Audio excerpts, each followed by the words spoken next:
So looking at this photo, I've got this big shadow area and I have no idea what that color is.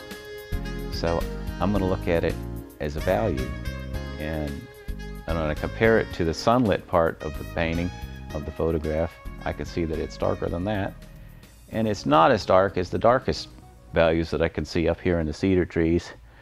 So it's a middle tone, and I'm going to look for a middle tone color. And this is a nice green, and I'm going to work right into this wet matte medium with it.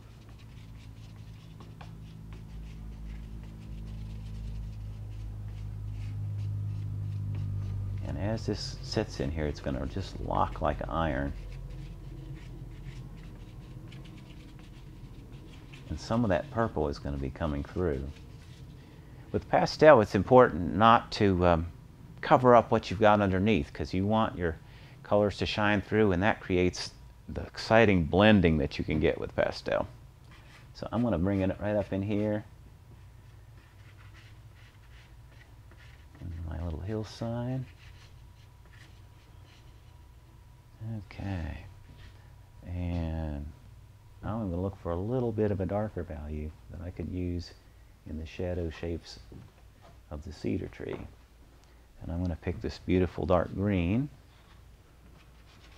Really dark and rich. But I'm not going to cover that purple. I'm going to let some of that purple come through.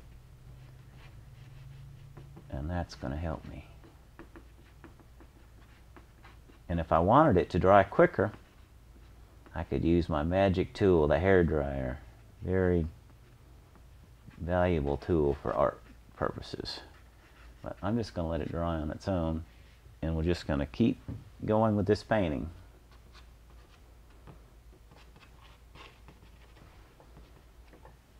Okay, and I have no idea what that background color is either, but I want to look at it in terms of a value.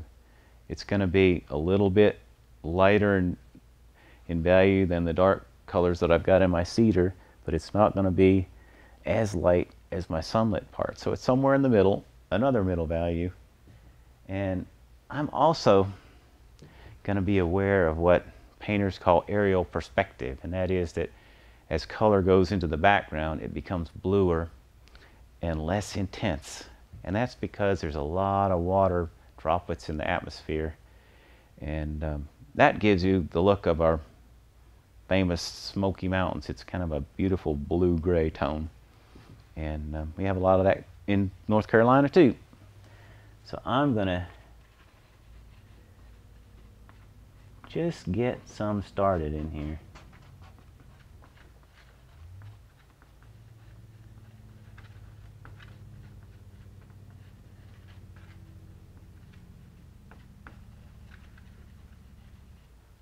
And this is just going to be just setting like a tone for what my color might be in the end. Now I'm going to look for my lighter values. And when I look at the photograph, I can see that I've got this beautiful streak of sunlight cutting across. And I'm not sure what that color is, but I'm going to look for a value that's appropriate. And this is one here, this beautiful yellow. And I'm going to throw some in there. And I'm following the kind of the directions that you would have in the grass in the field here.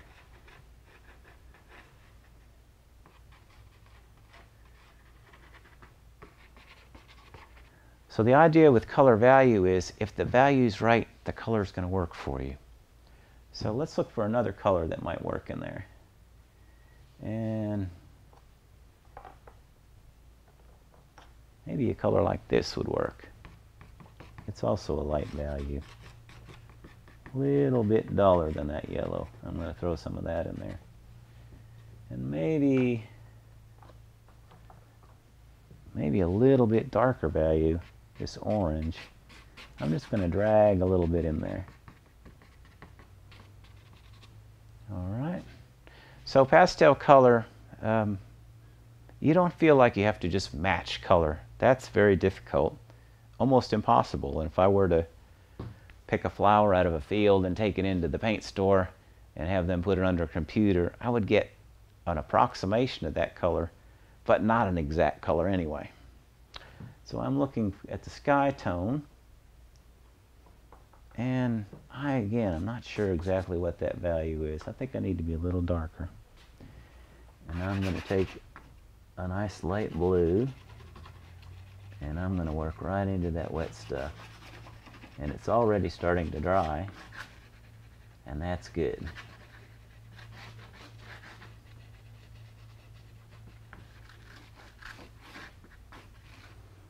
Okay, and I'm just kind of establishing a value pattern in my painting. And this is the foundation. It's very important in painting to have a foundation. If you can't hang your wallpaper if you don't have a good foundation.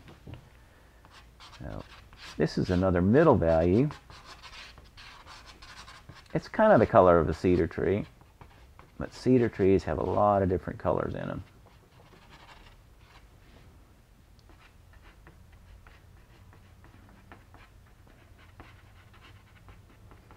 That's a pretty color. And it's a middle value, so I could throw some of that down in here in this middle value.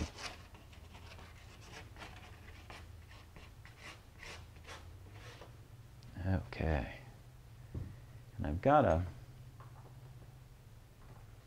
beautiful intense green over in here. I love greens. A lot of the artists are kind of nervous about green, but I am not, because I know that as bright as I can make it super bright, and I can counteract that later on if I need to. So I'm going to take what I call my screaming green and get it right in there. And this is also a middle value. You can see it's darker than what I've got in the light. And I'm going to drag a little bit right into this shadow area. I'm using very light pressure.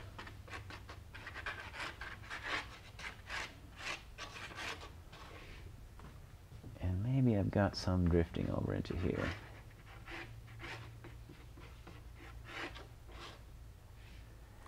I make my own pastels. I like big and soft pastels because I work kind of broadly.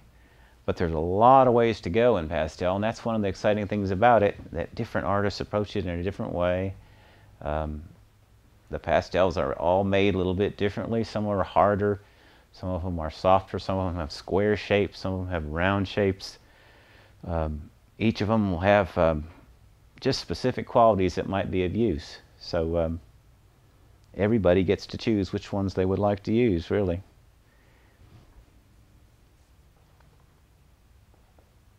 I'm going to pick a nice, this is a nice neutral kind of a green.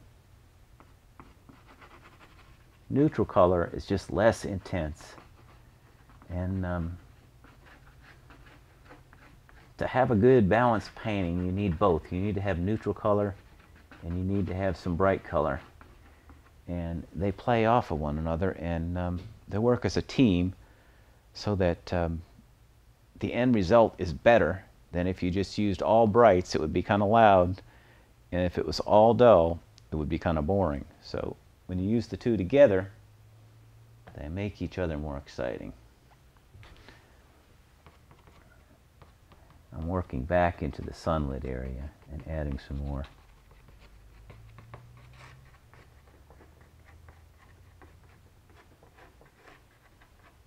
Warm color.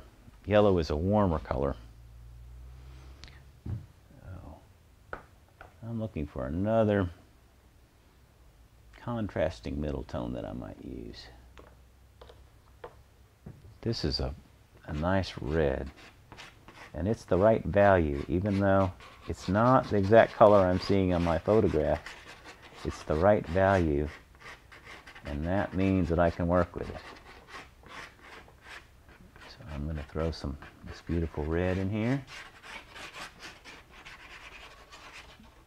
Understanding color value will just open up a whole world of possibilities for you.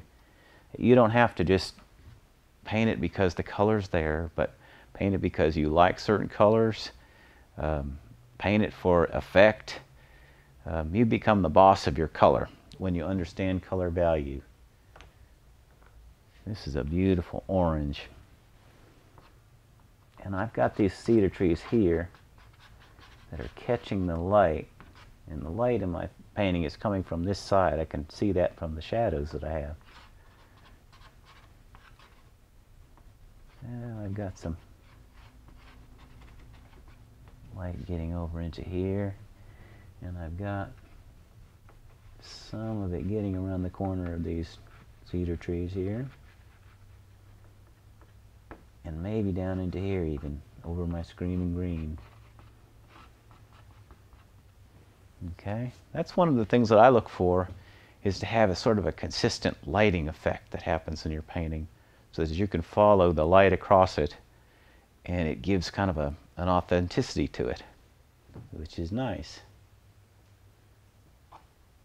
Now I'm looking at another color that I could use. This is one of my favorite colors. This is cobalt turquoise light. Very intense color, so you don't need very much of it, but it has a great effect. And it's a middle tone. And I'm just going to throw some of it right in here, and it has a beautiful vibration to it. And I'm thinking I can put a little bit over in here, because I need a middle tone there. Ooh, that's a pretty color. So I really like that color and like to use it whenever I can. Now I'm getting back into my background, and I've got these trees that are getting lit from above.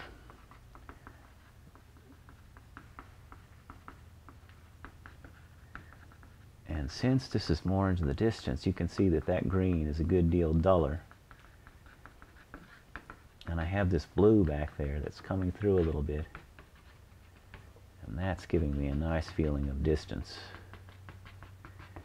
That's really what we're trying to do with representational painting. We're trying to create a three-dimensional illusion on a flat surface with all kinds of little tricks that we've got. So I think I have a good lay-in, a good start, and I'm well on the way of my idea a little bit.